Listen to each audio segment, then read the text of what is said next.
লালসেওয়াল comrade. বইটার একটা বড় তাৎপর্য হলো, প্রথমে আলোচনা আকারে এসেছে, তারপর ছাপার অক্ষরে।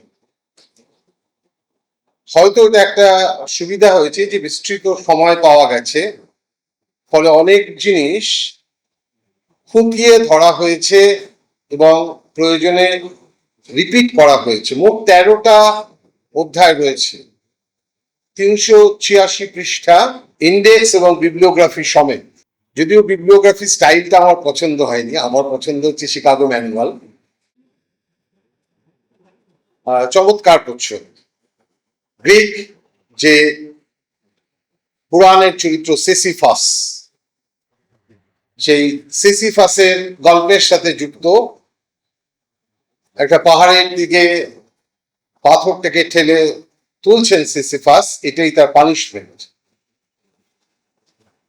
গল্পটা ছিল এরকম যে সিসিফাস একজন গ্রিক পুরাণের রাজা, তার অনেক দোষ। 1 নম্বর দোষ হলো তিনি বন্ধু বান্ধব আত্মীয় স্বজনকে বাড়িতে নিমন্ত্রণ করে ডাকেন, খাওয়ান, তারপর তাকে হত্যা করেন এবং খুব দুর্ব্যবহার করেন। কিন্তু এগুলো বড় দোষ না। দেবতাদের কাছে বড় দোষ হলো যমরাজকে সিসিফাস ফাঁকি দিয়েছিলেন 3 বার, যমরাজকে ঠকিয়েছিলেন। এইটা হচ্ছে সবচেয়ে বড় অপরাধ, যে দেবতাকে অস্বীকার করা, দেবতাকে নস্যাৎ করা। তার জন্য এই শাস্তি তাকে দেয়া হয়েছে। আমাদের এখানে গল্পটা কিন্তু উল্টো। গল্পটা হলো কমিউনিস্টরা এই কাজটা করছে, এই ভয়ঙ্কর কাজটা।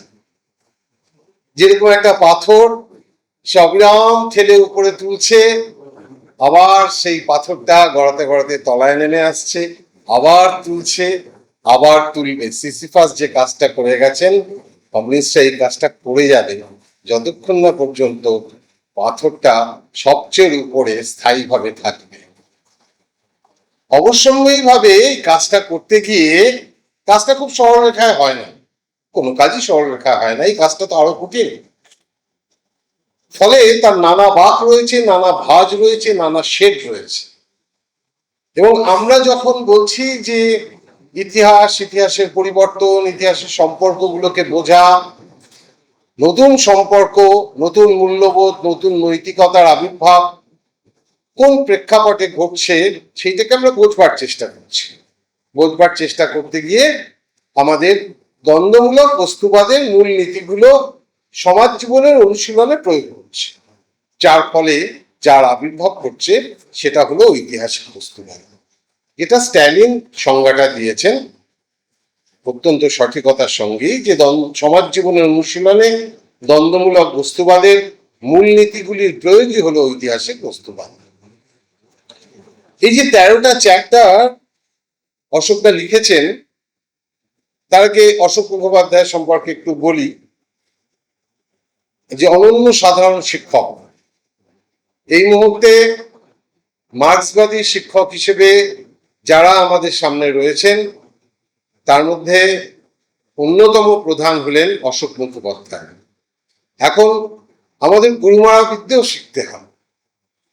মার্ক্সবাদের ধারাটাই হলো এইটা, যে পূর্ববর্তী অস্বস্তিগুলো, অসুবিধাগুলো, অসামঞ্জস্যগুলো, ফাঁকগুলোকে পূরণ করতে করতে 45-46-এ যখন মার্কস এবং এঙ্গেলস নিজেদের আন্ডারস্ট্যান্ডিংটাকে তৈরি করবার জন্য জার্মান মতাদর্শ লিখছেন, 1873-এর পর এঙ্গেলস কিন্তু অন্য কথা বলছেন, সমালোচনা করছেন 45-46-এর লেখা, যে তখন আমরা কন্টেন্টকে, অন্তর্বস্তুকে, বিষয়বস্তুকে অনেক বেশি গুরুত্ব দিয়েছিলাম, ফর্মকে গুরুত্ব দিইনি। বস্তুগত উপাদানগুলো সমাজ জীবনে কি ভূমিকা পালন করে, অনেক ক্ষেত্রে সেটা পূর্ববর্তী লেখকদের হাতে অবহেলিত হয়েছে।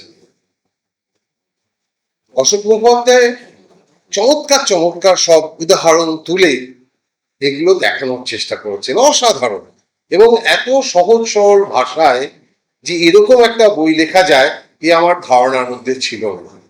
কারণ মরিস কমফোর্টের যে বাংলা বই, আমি ইংরেজিতে তো প্রথমেই পড়েছি, পরে বাংলা যখন ভোলানাথ বন্দ্যোপাধ্যায় করলেন, ট্রান্সলেট করলেন, তখন আমরা পড়েছি প্রচুর না বোঝা জায়গা কিন্তু থেকে গেছে ভাষাগত কারণে, ভাষাগত অস্বাচ্ছন্দ্যের কারণে।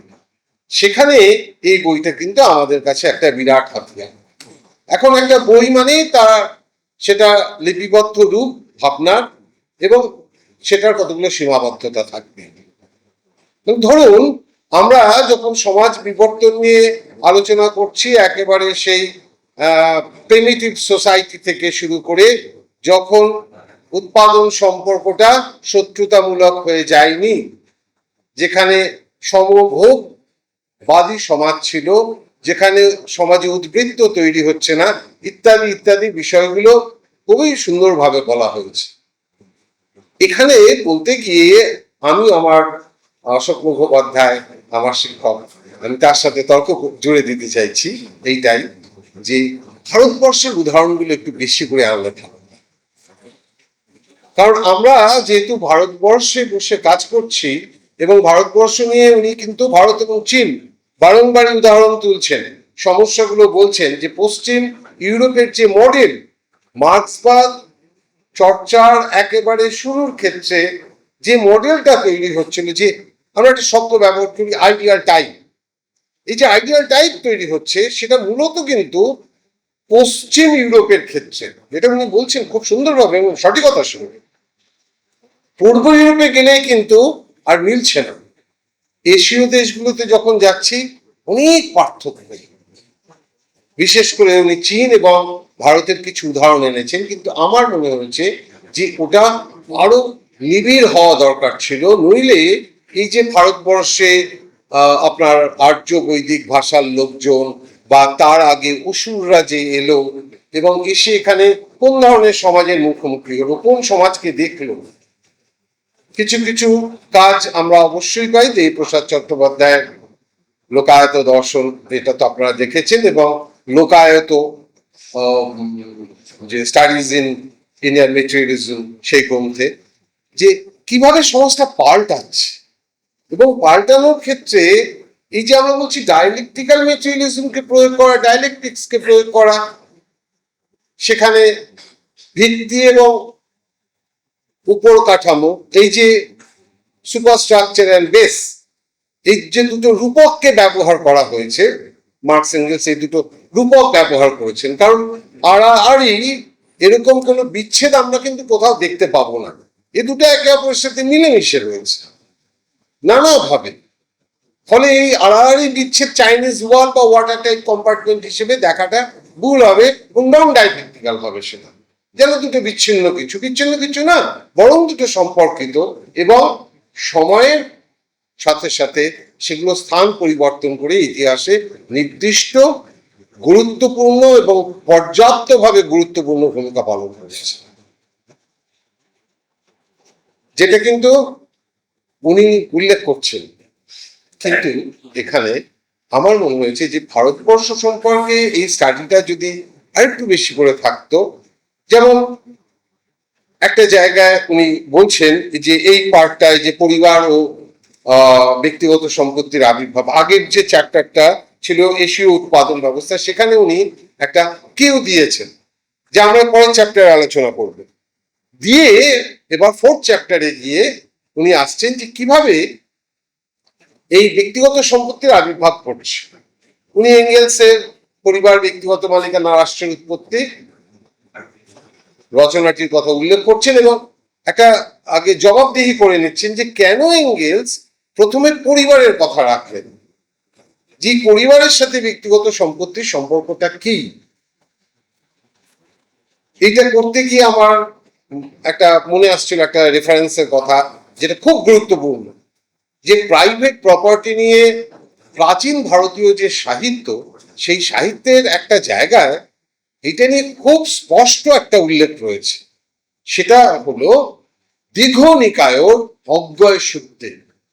এই দীঘনিকায়র অজ্ঞয় সূত্রে রয়েছে যে কিভাবে ব্যক্তিগত সম্পত্তির আবির্ভাব ঘটবে এবং ব্যক্তিগত সম্পত্তির আবির্ভাব তাকে অনুসরণ করে তৈরি হচ্ছে নিয়ম, তাকে অনুসরণ করে তৈরি হচ্ছে শাস্তি, এবং শাস্তিটাকে কে দেবে তার প্রতিষ্ঠান।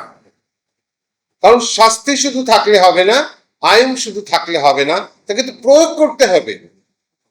তাহলে সেই প্রয়োগের জন্য যে প্রতিষ্ঠান, দীঘনিকায়তে একভাবে তার উল্লেখ রয়েছে, এবং যেটা প্রচ্ছন্ন ভাবে রয়েছে যে এই উদ্বৃত্ত প্রশ্নটা। আমি গল্পটা বলি।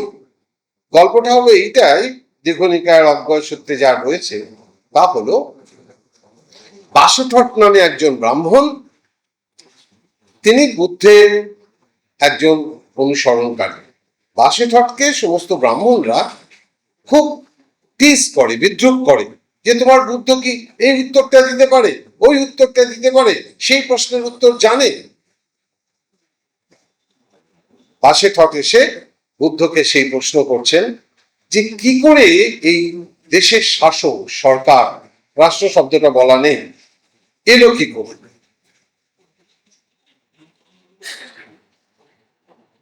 তখন বুদ্ধ তার উত্তরে বলছেন যে একটা সময় ওই গ্রামের পাশেই শালি ধান খোলে থাকে। দেখুন, অশোক বাবু একটা মারাত্মক কথা বলেছেন এখানে, যে অতীত কিভাবে বর্তমানের মধ্যে বা তার পরবর্তী স্তরের মধ্যে ঢুকেছেন। বেনদিত্য ক্রোচেও তাই বলছেন যে অতীত কখনো আমাদেরকে ছেড়ে যায় না। ফলে দীঘনিকায়ের মধ্যে যে বর্ণনাটা উল্লেখ আমরা পাবো, বুদ্ধ বাসুঠটকে বলছেন যে শালিধান রয়েছে গ্রামের মধ্যে, গ্রামের পাশেই অরণ্যের মধ্যে, সেখানে সেগুলো নিজের থেকে ফলে। এটা বাগিচা চাষও নয়, কিন্তু খেয়াল করবেন, চাষ ব্যাপারটা আসেইনি। মানুষ যাচ্ছে, গ্রামের লোক প্রত্যেকে তার প্রয়োজন অনুযায়ী শালিধান সংগ্রহ করে নিয়ে আসছে। কিন্তু কোন একজন সে সকালের ধানটাও সংগ্রহ করেছে, রাতের ধানটাও সংগ্রহ করেছে, দুবার না গিয়ে একবারে দুবারের জিনিস নিয়েছে বা তিনবারের জিনিস নিয়েছে। অবশ্যই ভাবে আর একজনের কিন্তু এর মধ্যে দিয়ে অভাব তৈরি হলো। আমরা গল্পটা অবশ্যই হুবহু ধরবো না, এটাও রূপকার্থেই ধরবো, কিন্তু এর মধ্যে রয়ে গেছে কিন্তু সেই অতীতের কিছু বার্তা। এখানে বুদ্ধ দেখাচ্ছেন যে মানুষ অনৈতিক হচ্ছে, সেই অনৈতিকতাকে দমন করার জন্য রাষ্ট্রের আবির্ভাব, অনৈতিকতাকে দমন করার জন্য আইন তৈরি হচ্ছে, এবং তার পাশাপাশি তৈরি হচ্ছে শাস্তির ব্যবস্থা। মানে নতুন একটা কাঠামো তৈরি হচ্ছে, নতুন একটা প্রতিষ্ঠানের আবির্ভাব ঘটছে সমাজে। এটা মনস্তাত্ত্বিক গড়নের পরিবর্তনের ফলে।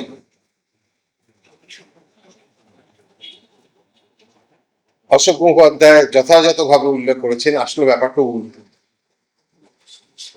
যে বস্তু জাগতিক পরিবর্তনগুলোই মানুষকে অসৎ করে। অসৎ মানুষ বস্তু জাগতিক বিষয়গুলোকে পরিবর্তন করে না। অর্থাৎ বস্তু জাগতিক পরিস্থিতি এমন তৈরি করে দেয় যেখানে মানুষের এমন কিছু মূল্যবোধ তৈরি করে যে এটা সমগ্রের সমষ্টির পক্ষে ক্ষতিকর। সমাজে বিভাজন আসবার পর, এই লুণ্ঠন প্রক্রিয়ার সাথে যুক্ত হবার পর, উদ্বৃত্তকে নিজেদের গ্রাসের মধ্যে নিয়ে আসবার পর আস্তে আস্তে মানুষের মধ্যে এই অনুভূতিগুলো তৈরি হয়।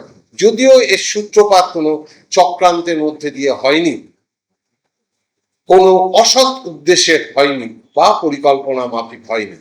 উনি একটা শব্দ ব্যবহার করেছেন ওখানে, হঠাৎ। আমার এই হঠাৎ শব্দটা পছন্দ হয়নি। আমার মনে হয়েছে যেটা স্বাভাবিক বিবর্তনের মধ্যে দিয়ে এসেছে, তারপর একটা সময়ে এই বিভৎস রূপটা আমরা দেখতে পাবো। এখন 13টা অধ্যায় রয়েছে, 13টা অধ্যায় হচ্ছে প্রত্যেকটা, মানে আমার মনে হয়েছে যে শুরু করলে শেষ না করে ওঠা মুশকিল, কিন্তু এই সবকটা অধ্যায় ধরা যাবে না। তাই আমি যেটা করেছি, খুব দু এক কথা বলে শেষ করব, যেটা আমার সবচেয়ে পছন্দের যে এলাকা, ধর্মের সমাজতত্ত্ব, আমি সেই জায়গায় একটু ফোকাস করব, খুব সামান্য দু চারটে কথা বলে শেষ করব, কারণ ধর্মের সমাজতত্ত্বটা আমার অত্যন্ত প্রিয় বিষয়। উনি নাম দিয়েছেন এটার ইতিহাসে ধর্ম। এটা খুব ইন্টারেস্টিং, ধর্মের ইতিহাস না, ইতিহাসে ধর্ম। এই ইতিহাসে ধর্ম, এই নামটার পিছনেও কিন্তু রয়েছে যে আসলে ধর্ম ইতিহাসের নানা পর্বে নানা রূপের যে আবির্ভূত হয়েছে এবং তা পরিবর্তিত হয়েছে, এক জায়গায় দাঁড়িয়ে থাকেনি, এইটাকে বোঝানোর জন্যে ইতিহাসে ধর্ম এসছে, ধর্মের ইতিহাস নয়।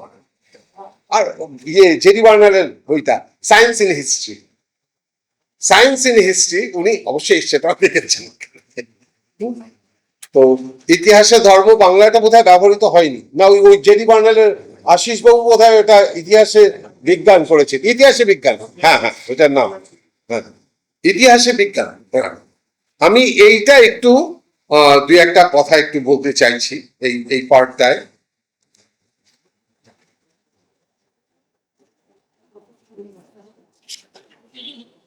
297 পৃষ্ঠা যদি আপনারা দেখেন, এখানে একটা চার্ট দেয়া রয়েছে। উনি এটা কিন্তু ধরেই নিয়েছেন অশোক বাবু যে ম্যাজিক, জাদু, এখান থেকেই ধর্মটা বিবর্তিত হয়ে এসেছে। যদিও আগে কিন্তু একটা সূত্র দিয়েছেন যে কিভাবে সমাজের যে নানা ঘটনাগুলো একে অপরের সাথে মিশে থাকে।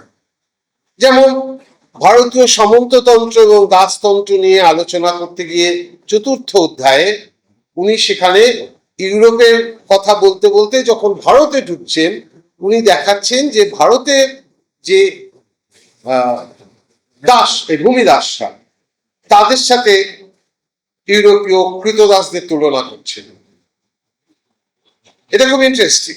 আবার ইউরোপীয় যে ভূমিদাসরা, তাদের সাথেও কিন্তু ভারতীয় সূর্য বা সাফ ভূমিদাসদের এই একটা তুলনা কিন্তু উনি এনেছেন, এনে দেখাচ্ছেন যে কিভাবে সামন্ততন্ত্র তারই পাশাপাশি দাস মালিক সমাজের নানা বৈশিষ্ট্য ওখানে ঢুকে বসে রয়েছে একই সাথে, এবং যার জন্য ওই এশিয়াটিক মোড অফ প্রোডাকশন, আমরা যে এশীয় উৎপাদন পদ্ধতির কথা একটা সময় গ্রুন্ডের সাথে মার্কস বলেছেন, সেটাই অনেকটা বেশি প্রাসঙ্গিক হয়ে যায় যে পৃথক কিছু বৈশিষ্ট্য বোধ হয় এদেশের জন্য রয়েছে, ফলে এদেশের জন্য আলাদা অ্যাটেনশন বোধ হয় প্রাপ্য দাবি করে ভারতবর্ষের ক্ষেত্রে এবং চীনের ক্ষেত্রে। ধর্মের ক্ষেত্রেও কিন্তু একথা সত্য। আমরা যে ধর্মগুলোকে দেখি উনি একভাবে ভাগ করেছেন, আর একটা ভাগে আমরা ভাগ করতে পারি। একটা হলো প্রাতিষ্ঠানিক ধর্ম, আর একটা হচ্ছে লোকায়ত ধর্ম। এটা কিসের সাথে সম্পর্কিত করে দেখাতে চাইছি আমরা? Great tradition, little tradition. Great tradition মানে সেখানে স্ক্রিপচার আছে, নির্দিষ্ট ধর্মগ্রন্থ রয়েছে, প্রতিষ্ঠান রয়েছে, তাকে অত্যন্ত সুচারুরূপে প্রয়োগ করা হয়, তার একটা নির্দিষ্ট অবয়ব রয়েছে, এবং যেটা অনুত্য থেকে যায় সেটা হলো ওই রাষ্ট্রীয় ব্যবস্থার সাথে প্রচ্ছন্ন বা প্রকটভাবে সে যুক্ত। প্রচ্ছন্ন হওয়াটাই তার পক্ষে স্বাভাবিক। এটা হচ্ছে গ্রেট ট্র্যাডিশনের একটা জায়গা, সমাজের প্রাধান্যকারী সংস্কৃতি ও ধর্ম ভাবনা। আর একটা হচ্ছে লোকায়তের ক্ষেত্রে, যা জীবনের মধ্য থেকে স্বতঃস্ফূর্ত ভাবে গড়ে উঠেছে, যেটা সমাজের নিম্নবর্গ, মেহনতি মানুষ, শ্রমজীবী মানুষ যারা পরিশ্রমের উপর দাঁড়িয়ে রয়েছে, রাষ্ট্র দ্বারা নিপীড়িত, আইন দ্বারা পীড়িত, এবং সমাজের সবচেয়ে তলায় যারা রয়েছে, পিলসুজের তলায় বসবাসকারী অন্ধকারাচ্ছন্ন জগতের মানুষ, তাদের নিজস্ব একটা সংস্কৃতি রয়েছে যা লিখিত রূপ নেই, যা মূলত আস্য, কথায়, বার্তায়, আচরণে, ভাবে, ভঙ্গিতে। তেরাপালানি নদিয়ার একটা ব্রত। তেরাপালানি আমি এই অষ্টাদশ শতাব্দীর শেষ ভাগ এবং 19বিংশ শতাব্দীর শুরুর দিকে বলছি। এই তেরাপালানিতে নদীর ধারে এসে জমায়েত হচ্ছে সধবা, কুমারী, বিধবা, হিন্দু, মুসলিম, উচ্চবর্ণ, নিম্নবর্ণ মহিলারা। অষ্টাদশ শতাব্দী এবং ঊনবিংশ শতাব্দীতে সমাজ কলোনি শুরু হচ্ছে এবং কলোনি আস্তে আস্তে পাকাপোক্ত হয়ে উঠছে। ঔপনিবেশিক ব্যবস্থার সমস্ত ধাগুলো স্পষ্ট। পুরনো উপরের প্রাতিষ্ঠানিক ব্যবস্থাগুলো মরে যাচ্ছে, কিন্তু নতুন প্রগতিশীল কিছু সেই অর্থে আবির্ভাব ঘটছে না। সমাজের তলার ক্ষেত্রে আমরা দেখব একটা যেন দ্বিতল ব্যবস্থা। ওপরে নানা পরিবর্তন, নানা হাওয়া, নতুন জুডিশিয়ারি ব্যবস্থা, নতুন ল আসছে, কিন্তু তলায় থেকে গেছে সেই বহু পুরনো সমাজ, বহু স্থবিরতা, একটা ক্লোজড সোসাইটি। যদিও সোসাইটি কখনো ক্লোজড হয় না, আমরা বোঝানোর জন্য ক্লোজ কথাটা ব্যবহার করলাম। কোনো সমাজে শেষ বিচারে আবদ্ধ হতে পারে না, কোনো না কোনো পরিবর্তন তার মধ্যে ঘটছে। তো সেই আপাত অর্থে আবদ্ধ শব্দটাকে আমরা ব্যবহার করছি এখানে। সেখানে এই তেরাপালানির পার্বণ ব্যবহার করছে, যা নস্যাৎ করে দিচ্ছে ধর্মভাগ, জাত ভাগ, সামাজিক যে শ্রেণীগত ভেদ, উচ্চ ও সম্পদশালী মর্যাদা সম্পন্ন যে মানুষ আর নিম্ন সম্পদশালী সাধারণ কৃষক ঘরের মেয়ে, এই দুজনেই কিন্তু এক জায়গায় এসে মিলছে। তাহলে ব্রত এই অসম্ভব কাণ্ডটা করতে পারছে। শুধু ব্রত এই অসম্ভব কাণ্ডটা করতে পারছে এমনটা নয়, ব্রতর মধ্যে রয়েছে একজন অ্যাক্টিভ মানুষ, সক্রিয় মানুষ, যে সরাসরি প্রকৃতির চোখে চোখ রেখে তর্ক করে, বার্গেন করে, দর কষাকষি করে।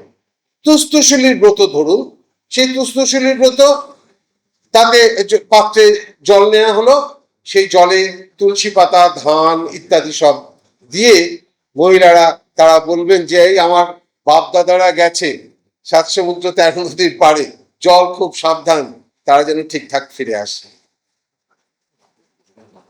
তার মানে হলো এখানে হায়ারার্কি নেই। খুব গুরুত্বপূর্ণ জিনিস সেটা একটা।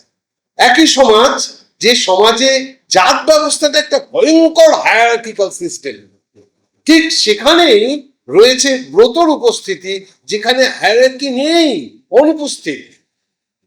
আর ঠিক ধর্ম, প্রাতিষ্ঠানিক ধর্মে আমরা একটু আগে যেমন দেখবার চেষ্টা করলাম যে ভয়ঙ্কর হায়ারার্কি রয়েছে, এবং সেই পিরামিডের একটা তল থেকে আর একটা তলে যাওয়ার ক্ষেত্রে কোনো সিঁড়ি ঠিড়ি নেই। যে পরিবর্তনটা ঘটে, পরিবর্তন কি ঘটে না? পরিবর্তন ঘটে, সেটা ওই এক একটা তলের মধ্যে। সেখানেও যে পরিবর্তন ঘটে সেটা হচ্ছে পজিশনাল চেঞ্জ, অবস্থানগত পরিবর্তন। কখনোই কোনো স্ট্রাকচারাল বা কাঠামোগত পরিবর্তন আসে না, যার ফলে ওই আপনার হেলে কৈবর্ত আর জেলে কৈবর্ত, এই পার্থক্যগুলো আসে। কৈবর্ত তারা ব্রাহ্মণ্য তন্ত্র অনুযায়ী তারা সমাজের নির্দিষ্ট একটা বর্গের মধ্যে আবদ্ধ, কিন্তু তার মধ্যেও নিজেদের মর্যাদার উন্নয়নের জন্য একজন বৃহস্পতিবার মাছ খাচ্ছে না, মাছের জ্বালাটা সরিয়ে বারান্দা থেকে সরিয়ে উঠোনে নিয়ে আসছে, উপরে ওঠার চেষ্টা করছে। হেলে কৈবর্ত উঁচু, জেলে কৈবর্ত অনেক নিচু। সংস্কৃতাইজেশন এই শব্দটা নানাজন ব্যবহার করেছেন।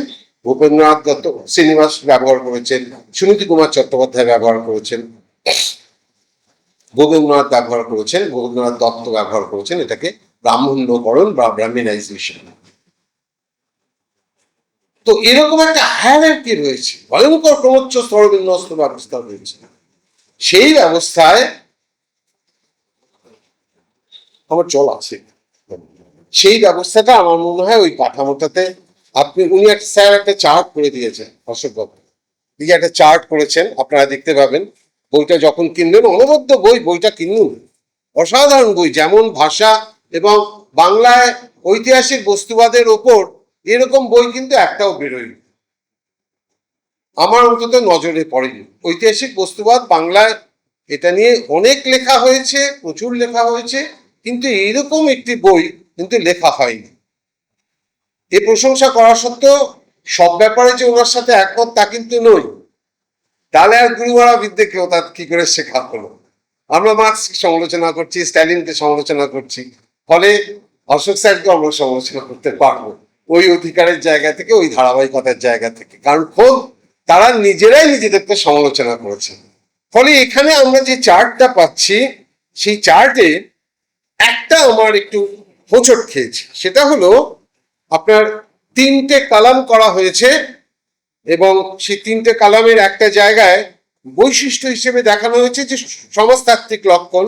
সমাজতাত্ত্বিক লক্ষণে আপনার দেবমণ্ডলী এবং একেশ্বরবাদ, এই দেবমণ্ডলীর পার্টটা কিন্তু প্রায় প্রাক রিলিজিয়ান পর্ব, প্রি রিলিজিয়াস স্টেট। এটা মাথায় রাখতে হবে, দেবতা মানেই কিন্তু ধর্ম না। উনি এত অপূর্ব ওই জায়গাটা ব্যাখ্যা করেছেন যে দেবতা কারা, সে দেবতা তারা মানুষ, একটু বড় একটু উঁচু, এবং সেই দেবতার উপর নানা গুণ অ্যাসক্রাইব করা হয়েছে, নানা গুণ আরোপ করা হয়েছে।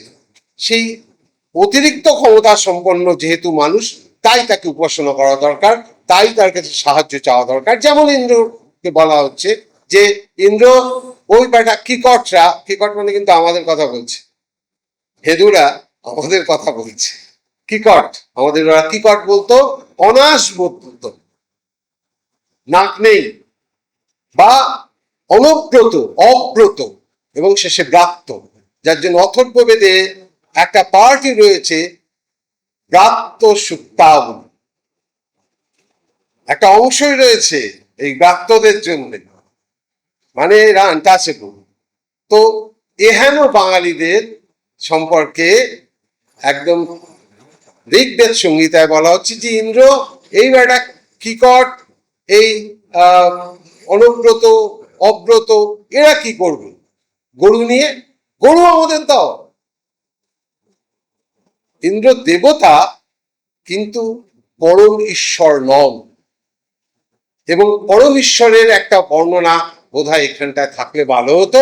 এই যে ব্রহ্মের ধারণাটা, যে ব্রহ্মের ধারণা কিন্তু একটা পরম চরম সর্বোচ্চ একটা একটা অমনিপোটেন্ট, অমনিশিয়েন্ট, অমনি প্রেজেন্ট একটা অস্তিত্ব, সে সর্বোচ্চ বিরাজমান, সর্বজ্ঞানী, সর্বক্ষমতা সম্পন্ন। কেউ আবার বলবে যে না, সে নির্গুণ, গুণহীন, সবাং মনুষ্য গোচরণ, তাকে বলা যায় না, ছোঁয়া যায় না, বোঝা যায় না, খাওয়া যায় না, দেখা যায় না তো বটেই। এহেন একটা ধারণার অস্তিত্ব, এরকম একটা অ্যাবস্ট্রাক্ট ধারণার অস্তিত্ব এসছে কিন্তু আপনার একটা ঘোরতর বস্তুগত জিনিস থেকে। সেটা হলো জাস্ট ওই বৈদিক সাহিত্য চর্চার জন্য একটা ডিকশনারি লিখে গিয়েছিলেন, নিরুক্ত। সেই নিরুক্ততে জাস্ট ব্রহ্ম শব্দটির অর্থ বলছেন খাদ্য, খাবার, খাবার, খানিকটা খাবার, খাবার ছাড়া কিচ্ছু নেই। ফলে সমস্ত কিছু ওই খাবারের দিকে সমস্ত নজরটা রয়েছে মানুষের, যে খাবার না পেলে, সত্যি তো তাই, উৎপাদন সে নিজে করতে পারে না, সম্পূর্ণ প্রকৃতির ওপর নির্ভরশীল। এমন সময় বা অরণ্যে আগুন লেগে যাচ্ছে, কিংবা খরা হচ্ছে, কিংবা প্রবল বন্যা হচ্ছে, খাদ্যের অভাব হবে এই প্রাকৃতিক দুর্যোগের ফলে। ফলে এই যে প্রকৃতির ওপর নির্ভরশীল খাদ্য সংগ্রাহক সমাজ, অবশ্যম্ভাবীভাবে তার কাছে খাদ্য হচ্ছে 1 নম্বর। ফলে এই স্থান পেয়ে গেল ওই ব্রহ্ম শব্দটির অর্থ যেহেতু খাদ্য, ফলে ব্রহ্মই হয়ে গেল ওই সমস্ত কিছু। পরবর্তীকালে আমরা আপনার ছান্দোগ্য উপনিষদেও দেখতে পাবো যে কিভাবে খাদ্যকে গুরুত্ব দেওয়া হচ্ছে। আরণ্যক উদ্দালক কিভাবে খাদ্যের উপর গুরুত্ব দিচ্ছে, শ্বেতকেতুকে শেখাচ্ছে যে খাদ্য গুরুত্বপূর্ণ।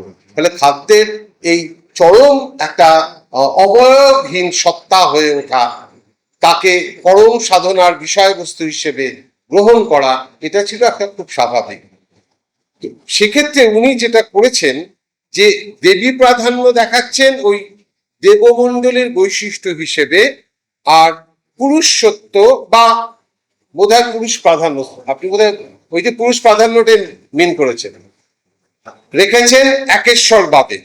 তো আমার মনে হয়েছে যে এটা লিঙ্গ প্রাধান্যগত ও বৈশিষ্ট্যের মধ্যে থাকলে ভালো হতো, কারণ সমাজতাত্ত্বিক লক্ষণ হিসেবে আমার মনে হয় যে এখানে ক্রমোচ্চ স্তরবিন্যাসের অনুপস্থিতি আর ক্রমোচ্চ স্তরবিন্যাসের উপস্থিতি, এইটা দিয়ে এই সমাজতাত্ত্বিক ক্ষেত্রে উভয়ের ভিন্নতাটা বোধহয় দেখানো যেতে পারে। এটা আমার বক্তব্য, নিশ্চয়ই ওনার যুক্তি রয়েছে। শেষে আর দুটো বাক্য বললাম, অনেক কথা বলে ফেলেছি, যে ভারতবর্ষের ধর্ম এবং জাতপাতের এই যে প্রবল আধিপত্য, এ কিন্তু এই ধনতন্ত্রে বিকশিত যে দেশগুলো, তা কিন্তু এই ফর্মে নেই, মানে এই ফর্মে থাকাটা সম্ভব নয়। আমরা তো বাহ্যিক বহু বৈশিষ্ট্য দেখে রোগ নির্ণয় করি, ডাক্তারবাবু তো শুরুতেই টেস্টগুলো দেন না, আগে তো টেস্ট দেওয়ার ব্যবস্থাই ছিল না।